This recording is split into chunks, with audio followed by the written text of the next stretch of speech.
preocupados a estas alturas, además 9:25, a propósito de esto que se ha denominado como enjambre sísmico, un aumento considerable en el número de temblores, movimientos telúricos, principalmente en el norte de nuestro país. Y ahí la pregunta que uno se hace, ¿se está liberando energía? ¿Es esto la antesala de un más fuerte remesón?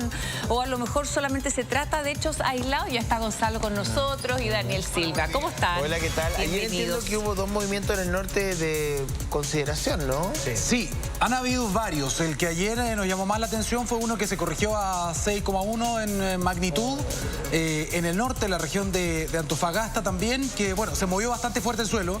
Y algunos dicen, puede haber un enjambre. La verdad es que es llamativo que en las últimas horas y días en el norte, sobre todo en la región de Antofagasta y Tarapacá, han habido varios movimientos, Gonzalo, que mantienen preocupada a la población.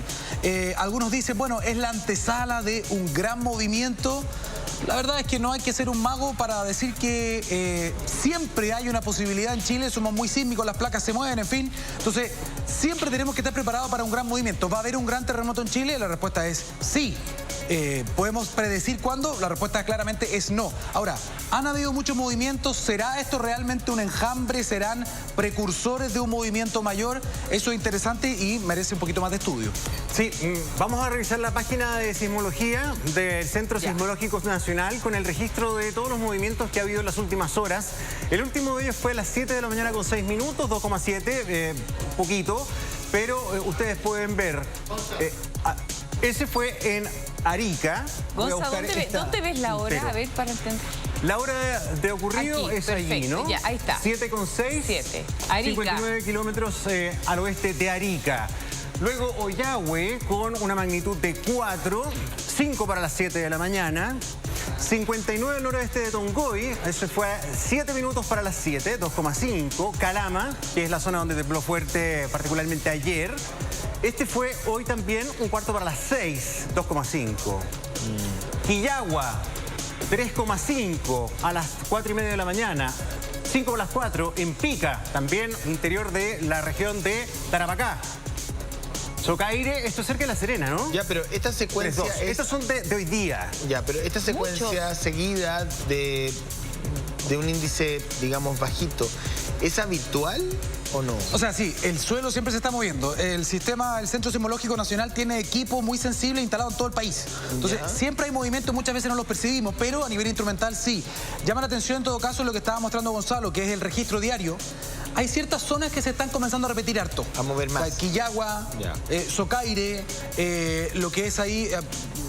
déjame ver, Coyahuasi nomás arriba. Bueno, si tú vas viendo, está Ollagüe, Quillagua y Socaire, que llama harto la atención, que son más o menos de la misma zona. Eso que están ahí. Exacto, y que se empiezan a repetir bastante. Bueno, la zona de San Pedro de Atacama, Calama también, bueno, ayer el registro fuerte fue ese. Revisemos los sismos de ayer para ver el 6 y tanto. Fuerte ese, ¿ah? Sí. Ahí está, mira, 6-1. Justo acá. Este es el más fuerte. Ese fue claro. Quillagua. Importante. Sí. Los relatos de la gente fue bastante susto, un poquito más de un minuto. ¿Cuánto van a ser de la tarde? Un minuto. Claro, fue una hora en que se percibe, se siente, pleno días, un cuarto para las 6 de la tarde. Ahora, lo que te quería preguntar, Daniel, es ¿cuándo técnicamente se habla de un enjambre? Sí, cuando se habla de un enjambre, cuando son, bueno, una seguidilla, estamos hablando de decenas de movimientos seguidos. En una misma zona. En una misma zona y en muy poco tiempo, ¿no? Entonces ahí puedes hablar de un enjambre. Ahora también tienes que ver el tipo de movimiento.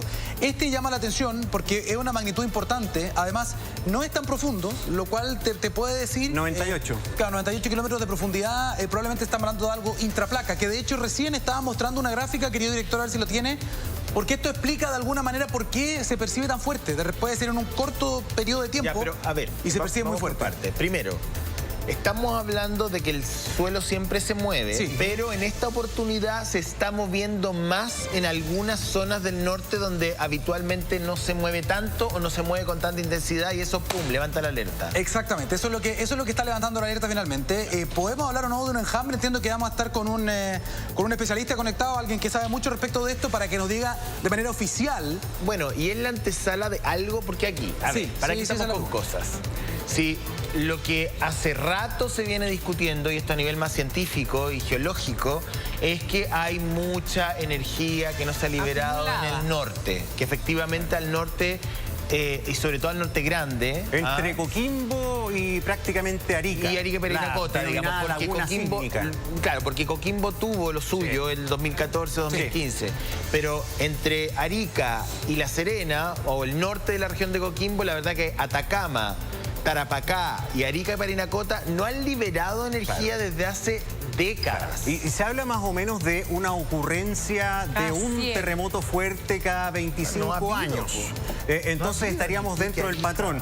Ahora, esto es parecido a lo de los volcanes, porque uno dice, claro, no es que sea cada cierto tiempo en todos lados iguales, pero cada lugar tiene su memoria. Entonces en el norte, sur del Perú, norte de Chile, es más o menos, bueno, tú decías, en el resto del país cada 25 años sí tomamos en cuenta lo que pasa en otros lugares, pero en el norte más o menos cada 100. Ahora, estamos mirando hace rato en el norte y después tenemos terremoto en el sur o en la zona central. Como que esto del norte se ha demorado mucho. Yo creo que hay 4 regiones que a mí me causan curiosidad.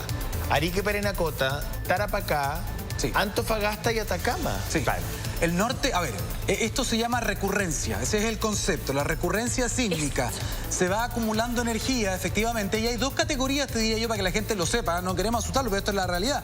Hay 2 tipos de terremotos, terremotos fuertes, como lo que dice Gonzalo, 25, 30, 40 años en el fondo de separación, y están los terremotos muy fuertes, y eso ya son cada 300 o 500 años. 8 puntos. Son más categorías, Valdivia. O sea, más de 9, exactamente, ¿no? 1730 Valparaíso, 1960 Valdivia, ese tipo de cosas, los más potentes del mundo, ¿no? Entonces, ¿estamos esperando un gran terremoto, como tú decías, en la zona norte? Sí, se está esperando un gran terremoto en la zona norte. Un gran terremoto sería 8 grados. Sobre 8. Sobre 8. Sobre 8. Y en la zona centro también. Entonces algunos dicen, no, es que Valparaíso, la zona central ya tuvo el 2010, sí.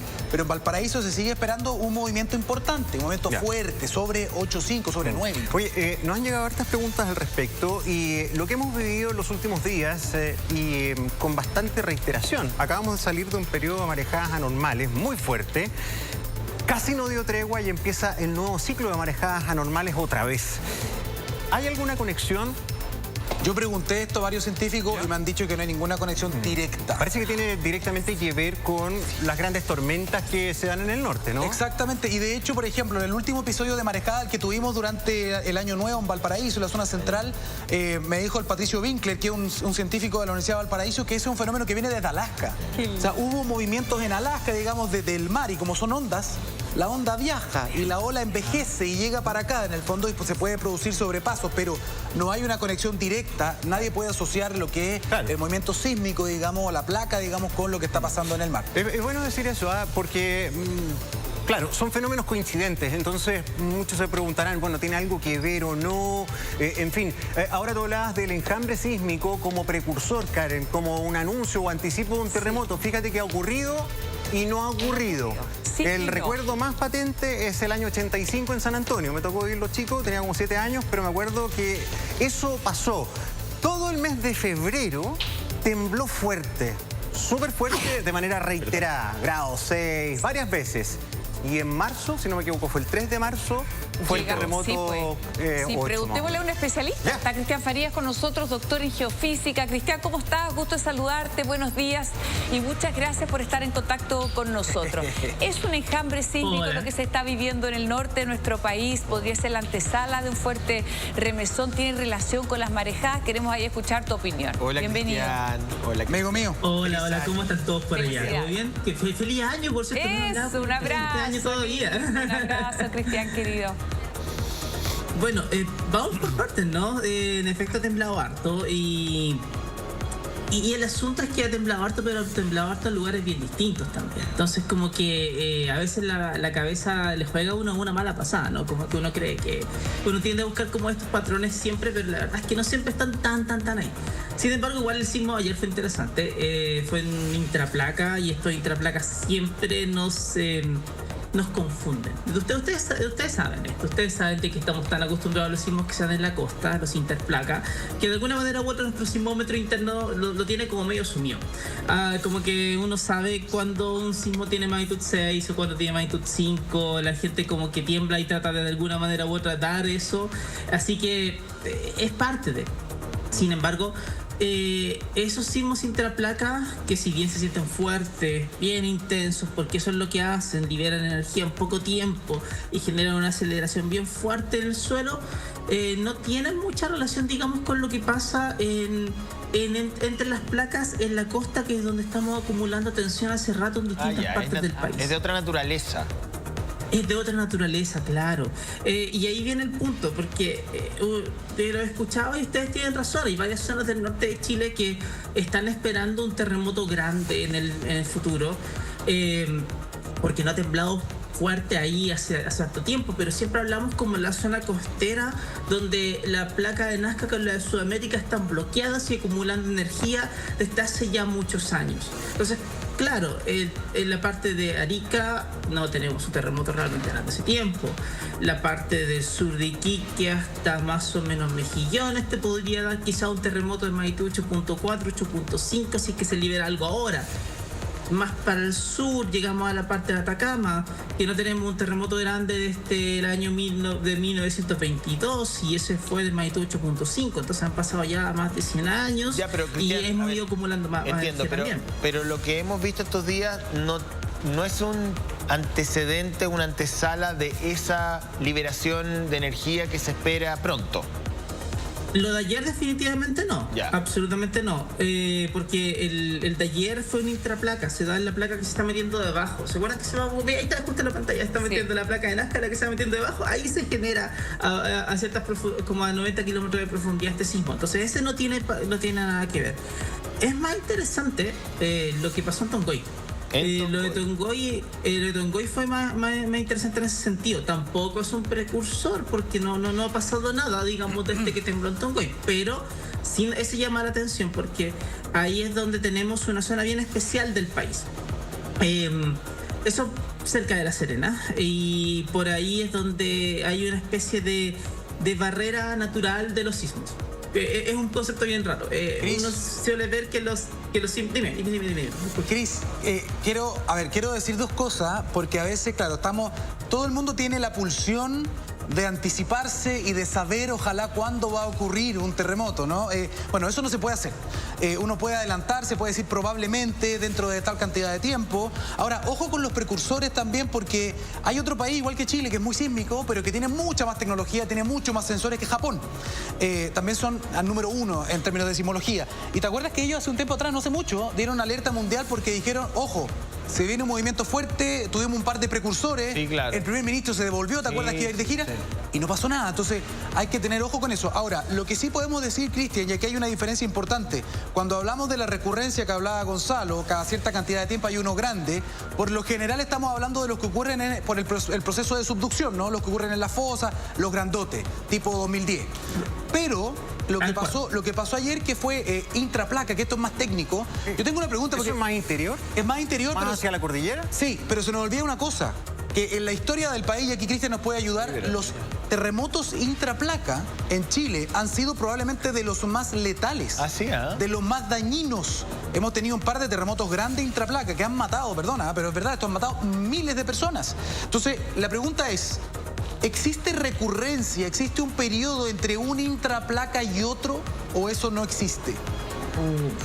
Es tremenda pregunta. Hasta el momento no.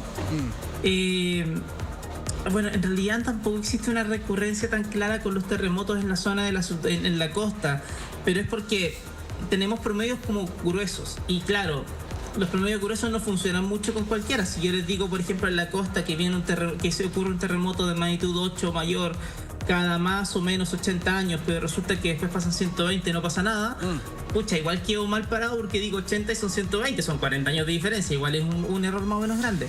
Y es porque los terremotos necesitan un tiempo para nuclearse, para acumular energía, y luego se liberan, pero se liberan cuando pueden. Entonces en la costa más o menos podemos entender cuáles son las zonas que tienen más o menos energía acumulada, porque se puede medir con GPS. Y se puede ver cuán bloqueadas están las placas. Pero los intraplaca, que son los que se dan en la placa de Nazca, lamentablemente no tenemos cómo ver eso. ¿Cristian? Porque no tenemos... Dime. Sí, no, siguiendo la idea de la posibilidad de predicción o acercamiento a la recurrencia o a cuándo podría venir un evento de este tipo, yo no sé si las cosas han cambiado mucho en términos del avance tecnológico y si es posible hoy día ajustar un poco esas proyecciones, porque yo me acuerdo que hace 20 años me tocaba hacer móviles entrevistas a don Sergio Barriento, el director del Centro Científico Nacional, que siempre ha tenido buena voluntad con nosotros. Y muy tranquilo siempre. Sí, y ya me decía y me explicaba esto de la laguna sísmica en el norte, hace 20 años. ¿Ha cambiado esto? ¿Hay estudios que podrían ser más ajustados o más cercanos al tiempo? ¿Estaríamos a puertas de ese terremoto en la zona norte o eso es impredecible todavía? Sigue siendo impredecible, pero cada vez tenemos más conciencia de cuál es el escenario. Ese es el punto. Como que, a ver, los terremotos lamentablemente hacen todo lo que pueden para no ser predecibles. Como que siempre nos trolean consistentemente. Entonces, el asunto es que nos quieren hacer cosas así. Les pongo un ejemplo en cuestión. De la laguna sísmica que hay en el norte, o en las distintas partes del norte, porque el norte es bien grande, la conocemos desde los 90, más o menos. O sea, ya hace rato que la gente sabe que ha habido mucho tiempo sin un gran terremoto y por lo tanto debería ocurrir algún terremoto grande en el futuro. Y de hecho, los esfuerzos por medir y para poder estimar cuál podría ser el escenario de un gran terremoto en el norte se vienen haciendo consistentemente desde fines de los 90, principios de los 2000 y así. Y cuando ocurrió el terremoto del 2010, esa zona del centro-sur de Chile estaba más o menos no tan estudiada como la del norte, porque todo el mundo miraba hacia el norte y de repente aparece lo del sur.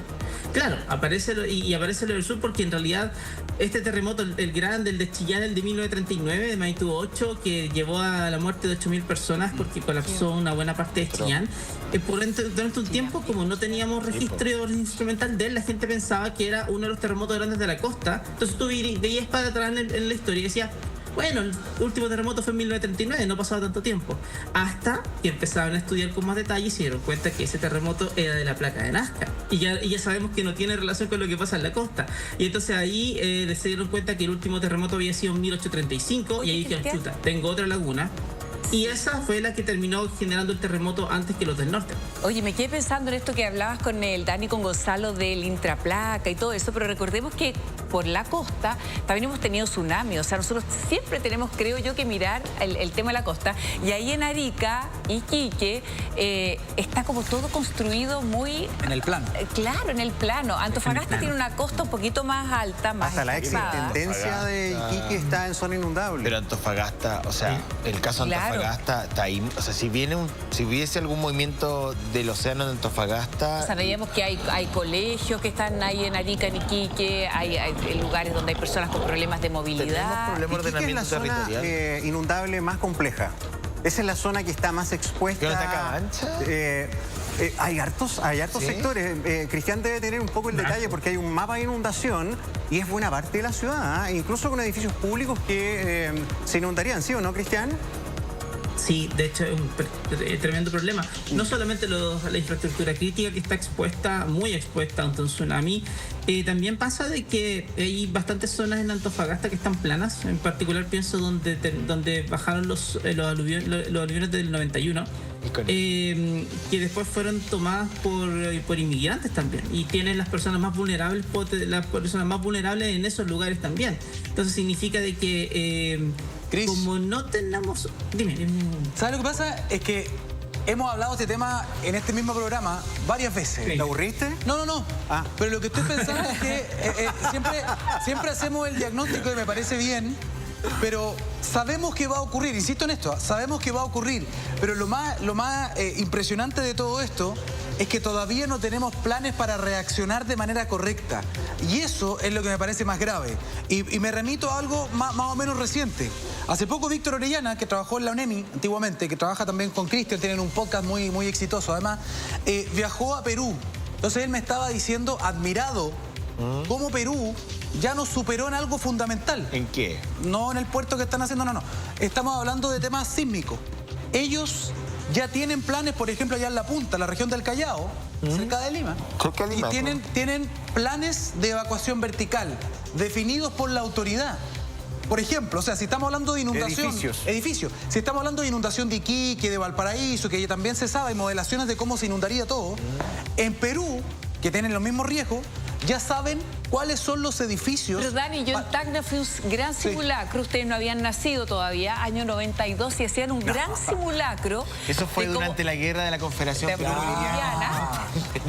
Pero efectivamente tienen planes en el fondo de evacuación vertical, a la gente categorizan cómo tienen que evacuar a distintas personas. ¿Sabes lo que pasa? Que los planes de evacuación en Valparaíso, por ejemplo, también está, y nosotros mismos fuimos y lo hicimos en tiempo real, nos demoramos 30 minutos corriendo o 25 minutos corriendo hasta llegar a la altura de Sausalito. Pero el tema de la evacuación vertical es más grave porque es más urgente, porque cuando hay un terremoto, un tsunami, son minutos los que tiene la gente para poder evacuar. Entonces, allá en lo que hicieron en La Punta, en Perú, y quiero destacarlo esto, porque nos adelantaron, es que tienen 17 edificios definidos, públicos y privados, donde la gente ya sabe, porque está con señalética, si es que hay un terremoto y un posible tsunami, tienen minutos para subir a esos edificios, privados algunos. Tienen que abrir las puertas, tienen lugares con comida, con víveres. Pero Dani, acá no abren ni siquiera el estacionamiento subterráneo. No tienen que ir a sacar el ticket si quieres evacuar. Siguen cobrando el tag. No te abren la barrera. Aquí en Chile no existe. No existe. O sea, los edificios no se abren porque no es llegar tampoco y abrir cualquier edificio. Hay que hacer estudios de qué edificio tiene un techo que pueda resistir el peso de la gente, en fin. Pero ese trabajo hay que hacerlo, ese trabajo preventivo. Si no, vamos a estar lamentando después lo que pueda pasar. Oye, están llegando... Daniel, ¿sabes qué? Sí, Cristian, dale. Sí, quería marcar dos cositas bien breves. La primera es que la parte preventiva es lo fundamental. Sí. La respuesta del choque en Chile en general, no somos bien buenos para responder realmente frente a todo esto. En general, y hemos mejorado mucho en el tiempo. Pero la parte preventiva es lo fundamental. El dato de que en Iquique hay 76 establecimientos educacionales en zona inundable por tsunami es tremendo. Súper tremendo. Y uno dice, oye, ¿no será mejor pensar en que estas personas suban a un edificio en vez de tener que moverse? Porque después te pones a pensar en la logística. ¿Cómo evacúas a colegios tan rápido? ¿Cristian? ¿Cómo lo haces? Dime.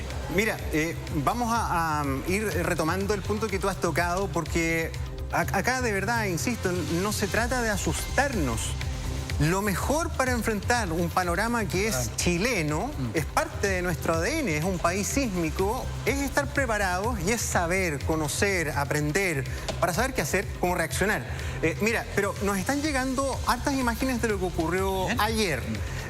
Y se puede apreciar un sismo que a mucha gente alertó, porque fue en plena tarde. Aquí se pueden observar ciertos objetos que son rígidos, como esta cañería con esta llave, que se tambalea bastante. El agua en el lavadero. Mira, el único que no se mueve es el conejo. El conejo es bastante tranquilo. El perro suena arrancando, pero el conejo... ¿Cachai? El conejo en su centro, ahí, soportando.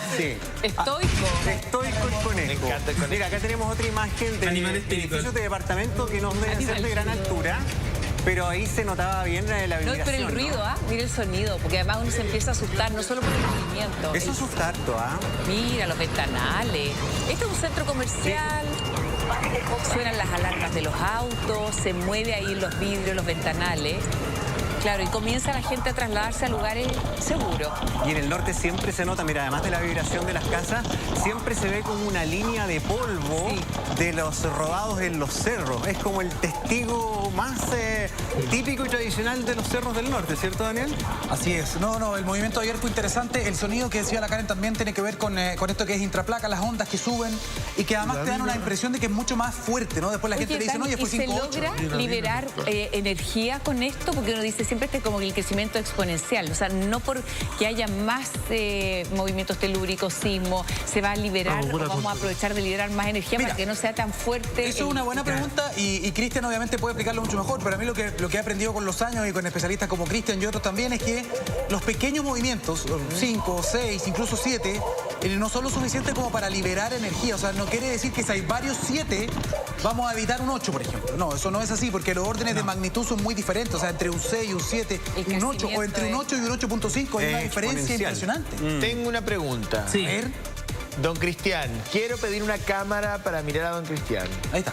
Don Cristian, ¿de qué depende el sonido de un sismo? ¿De que unos sean más ruidosos y otros más silenciosos? De la capacidad que tengas de mover el aire. El sonido finalmente es una onda de presión, aire que se mueve. Y eso es. La única gracia es que uno interpreta un movimiento del aire como sonido porque nuestros tímpanos capturan ciertas frecuencias y lo interpretan como sonido.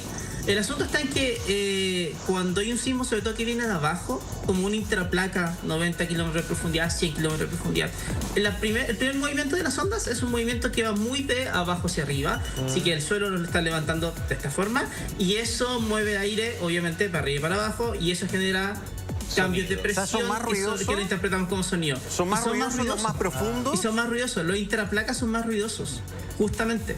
Ahora, cuando tienes un sismo muy grande, ponte tú el del Maule del 2010, el del 27F, es tan grande que obviamente las ondas igual terminan moviendo mucho el aire, y eso sí también genera, obvio, ese ruido que seguramente muchos de ustedes se acuerdan, porque eran pasaba 3:30 de la mañana, y la primera cosa que uno siente es como el ruido. Cuando estás sintiendo el ruido es que ya las primeras ondas están pasando debajo de tus pies.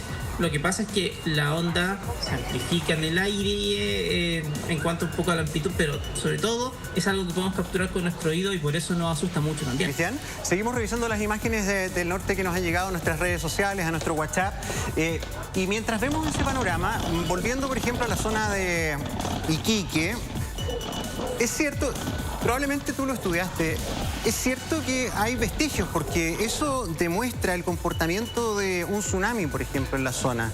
Entiendo que en Iquique hay restos de una embarcación que quedó a varios kilómetros del borde costero, y es el más claro ejemplo de la capacidad de penetración que tuvo en esa zona el tsunami. No recuerdo de qué terremoto era, pero quedó el resto de una embarcación ahí por mucho tiempo. Ese dato no me acuerdo bien, pero estos estudios se han hecho mucho. Sí, totalmente se han hecho harto. Y eso ha permitido establecer cuándo hubo tsunami y cuándo no. Otro lugar de que se usa harto para ver tsunamis, aunque no lo crean, es Japón, porque le mandamos los tsunamis a Japón. Entonces resulta de que allá también los tienen registrados, y no, si somos súper buenos vecinos de Intrapacífico, digámoslo, como que le mandamos tsunami a todo el mundo. Bueno, y viceversa, ¿no? ¿Cómo? Viceversa, el de Valdivia también llegó a esas costas generando destrucción e incluso víctimas fatales. Sí, no, claro, por eso, en Japón tienen un muy buen registro de los tsunamis que generamos acá en Chile, por donde estamos. Y entonces el asunto está ahí en que eso te genera justamente un registro de cuándo ocurrieron los tsunamis. Y me comenta un amigo, por cierto, Álvaro Almazada, que es el exdirector nacional de Senapred, que en realidad lo de la embarcación fue en Arica, así que él lo tiene más claro que yo. Él es de la zona. En Arica, así que él se acuerda. Pero había uno, era un resto de un barco. Perdón, cortito, porque vemos en varias imágenes, bueno, la época del año, están los arbolitos todavía, las familias ahí compartiendo, esto se da a distintos horarios, y salen varios perritos. Sí, ellos son como, uno siempre tiene eso de que no lo sienten antes o anticipan. ¿Son capaces de sentir las ondas primarias? Quizás ladran antes, ¿cierto? No, lo que pasa es que los animales, especialmente los perros, tienen sus sentidos, logran captar un registro más amplio que el nuestro. Tanto auditivo ¿Más como frecuencia? visual. Entonces ellos no es que lo perciban así como que lo anticipen, sino que ellos escuchan un abanico más amplio que el nuestro. Logran percibir eso antes. Bueno, y hay quienes dicen, porque en esto de medir y saber anticipar, que yo sé que no se puede y todo, pero hay quienes dicen o estudian el comportamiento animal y señalan que ellos son capaces de respirar este gas radón, Además, que es algo que se libera en el movimiento de las placas. Por eso que cuando los perros empiezan a lloriquear, digamos, a ladrar todos juntos, uno igual se pone atento. No sé si les pasa, uno empieza a escuchar mucho. Es que los míos son muy estúpidos. Entonces, no lo hace. Pero en general uno se pone atento. Mi perra tampoco ladra cuando tiembla. Lo que sí, y aquí... Pero lo bueno es tener un perrito que uno le ladre, Cristian. Sí, esa parte sí. Oye, probablemente acá voy a tener la única diferencia que he tenido quizás con el señor Faría, a quien estimo mucho, además respeto además, pero el tema de las predicciones de los terremotos, sin entrar en charlatanería, efectivamente hay avances interesantes usando inteligencia artificial. Ah, mira. Además está de moda, y aquí Cristian me va a hacer algunas correcciones y ya lo sé. ¿Usted tiene algún contrato con las empresas de inteligencia artificial? Ninguna. No, lo que pasa es que, y esto lo conversamos alguna vez con Cristian, el año pasado, 2024, en China se hizo un concurso muy interesante. ¿Ya?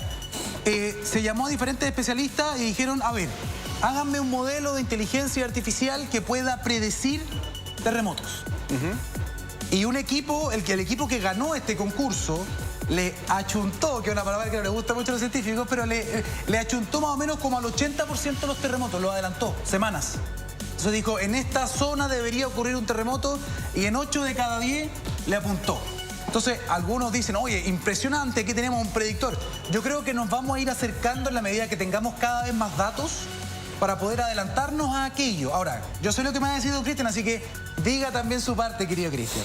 Música, maestro. Necesito como la anticipación. No, el punto es que ahí yo creo que Daniel se olvida de que las barras de error andan de como 100 kilómetros entre sismo y sismo, así que no sé hasta qué punto podemos creer en algo cuando te equivocas tanto en cuanto a la parte geográfica. Pero ya, más en serio, el asunto es que con la inteligencia artificial ya hace rato lo que los científicos están tratando de hacer es reconstruir patrones. Ese es el punto fundamental. Como pensar en tratar de entender cuál es el patrón de sismicidad que ocurre en un lugar y ver si es que la reconstrucción de ese patrón te permite anticipar qué es lo que puede venir. Oye, pero perdón. Sí. Es que ahí me voy a detener. Esto que ha ocurrido en los últimos días en estos lugares particulares del norte, ¿es un patrón de sismicidad? ¿O es decir, se va a repetir? No, es que lo que pasa es que ahí, yo creo que ahí se nos olvida lo grande que es el norte, y siempre nos pasa. Porque tenemos en la región de Antofagasta ayer, otro en Iquique, que es bastante más lejos, unos días antes, y días antes tuvo el de Tongoy, que también es bastante más lejos, entonces no se te da un patrón. Está en zonas muy alejadas una de otra, en definitiva. Para tener un patrón uno piensa en una zona que es mucho más acotada geográficamente, como para poder de alguna manera pensar que la fuente que genera estos sismos al menos tiene alguna cosa común. Entonces, lo que ha terminado pasando, sobre todo en la búsqueda de precursores, que esto es como el punto bien interesante de la ciencia en cuanto a sismo hoy en día, es tratar de anticipar qué se viene después reconstruyendo esta secuencia. Ha habido éxito bien mezclado, digamos. Oiga, Cristian, como que se puede reconstruir lo general, pero lo específico como que parece Cristian, que mucho. Cristian, me encanta, usted se parece al conejito de la imagen, porque como que nada le sorprende, todo lo encuentra muy normal. Es que es el mundo científico, pues, José, porque uno se asusta y piensa que esto se puede, no sé, alargar en el tiempo. Uno no quiere como acostumbrarse a vivir así. Es muy complicado. O sea, si a Cristian lo encuentras tranquilo, el señor Barrientos, por ejemplo, tú habláis con él después de un terremoto. O sea, en gigante, Chile construimos en las quebradas, en las fallas. O sea, yo creo que hay una serie. Aquí me están mandando un dato que tiene que ver justamente con que, fíjate que el presupuesto de la Organización y Entrenamiento Comunitario Senapred Exonemi para el 2025 es de 83 millones de pesos aproximadamente para todo el año. ¿En serio? Nada. No, una locura. Una locura. Oye, o sea, tenemos otro registro que nos llega del norte y este es de un supermercado. Mira. Y también es un buen referente. ¿Se han fijado que cuando es fuerte se caen las cosas de las góndolas? Salen los chocapic para un lado, sale todo saltando. Pero las góndolas aquí se mueven harto. Escuchemos el ruido y el ambiente de este registro.